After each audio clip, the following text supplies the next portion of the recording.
Bigfoot from 1970 is really the first of its kind. Before 1970, there were no Bigfoot movies.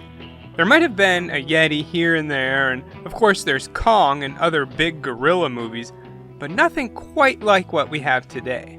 This movie started all of that. The film opens up with Joy Landis, played by Joy Lansing. Not sure why they changed her last name, but okay. She takes off on her airplane.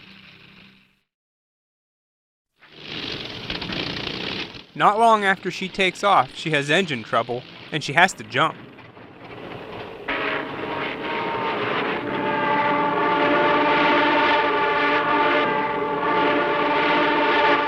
The plane crashes, but she's able to escape with a parachute, and now she's stuck in the middle of nowhere, and it's not looking good for her.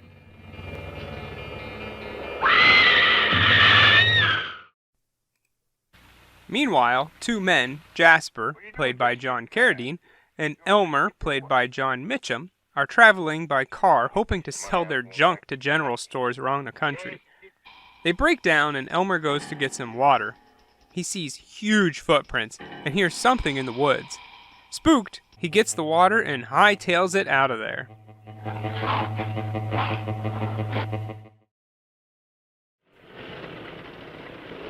Eventually, they do get to a general store, but some kids are there first and they buy all the beer and coolers they have and take off on motorcycles. We find out later that there are some pretty expensive bikes. I bet that thing must have cost $100. One couple breaks away from the rest to go off into the woods for some alone time. Eventually, they wander onto a graveyard, but the plots are all huge. There's a fresh one, and the guy reveals a hideous monster. Leave it alone and let's get out of here. Get a load of this. Bigfoot attacks the couple, knocking out the man and taking the woman.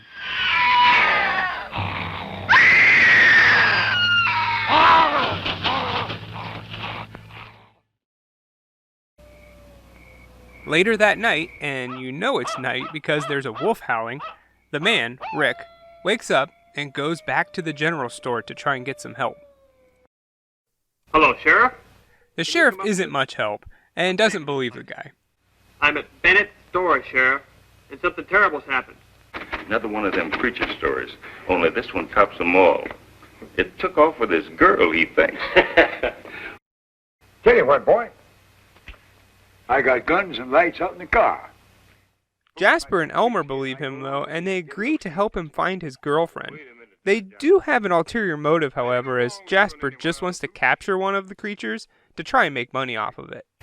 If we could catch one of these critters, we could live high on the hog for the rest of our lives.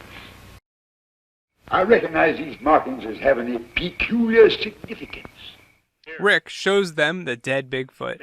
I would think that this would be enough to be some great scientific find and change the world forever, but Jasper wants one alive.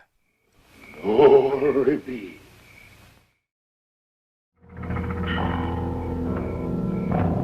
At Bigfoot's den, the two girls are tied up to poles. They assume the creatures need them to reproduce as their species is dying off. A pretty common plot now, but for the 70s, I'm sure this was pretty risque.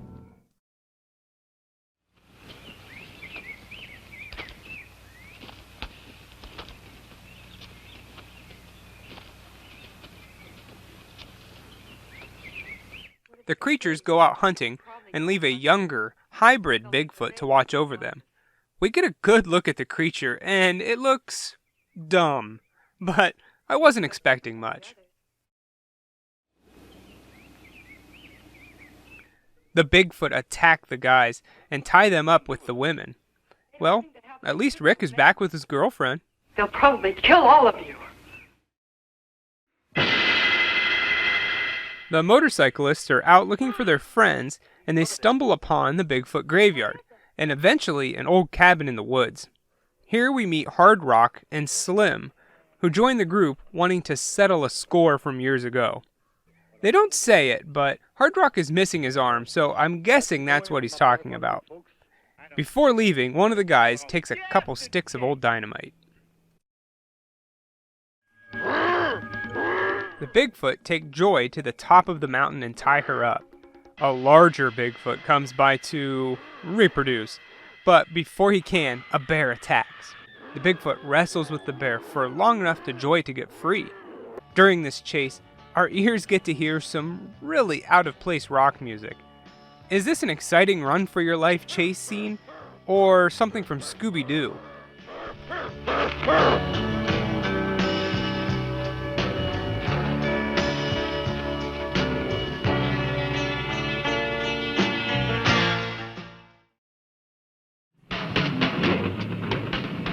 Somehow, the motorcycle gang finds everyone and frees them. Jasper is able to convince everyone to go hunt down the creature so he can make a profit off of it. I'm with you if you're paying money. Money? You ain't seen the likes of the money I'm going to pay you. I may be a Johnny Reb, but this ain't Confederate money. Oh, come on.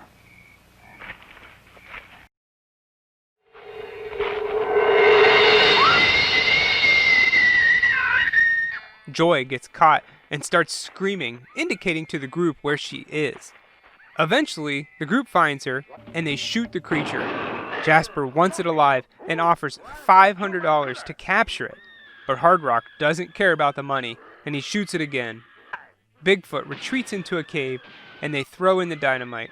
It goes off and kills the Bigfoot.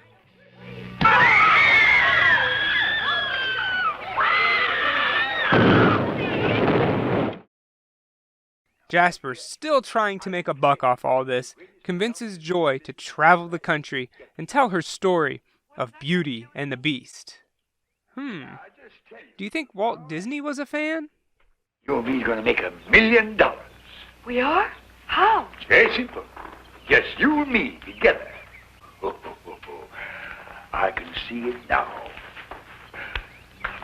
Beauty and the Beast. So, that's Bigfoot 1970. For the very first Bigfoot movie, it's not the worst thing I've ever seen. It's got a lot of concepts that are still being used in Bigfoot movies today. Bigfoot is the last of its kind. It needs a woman to reproduce. Even the idea of Bigfoot burying their dead isn't something that would have been thought of too much back then. They even have to explain what a Sasquatch is at one point. But there is a lot of filler. 1/4 of this movie is just people walking in the woods and motorcycles riding on dirt paths. The film was shot in only 2 weeks, and it shows. The creatures look bad, but given the time I can let that pass. And John Carradine is great as the smooth-talking businessman down on his luck. If you want to see where Bigfoot movies got their start, well, here you go. I give Bigfoot 2 out of 4 $100 motorcycles. Nothing gets by us up here. Take it from me, right? Sure.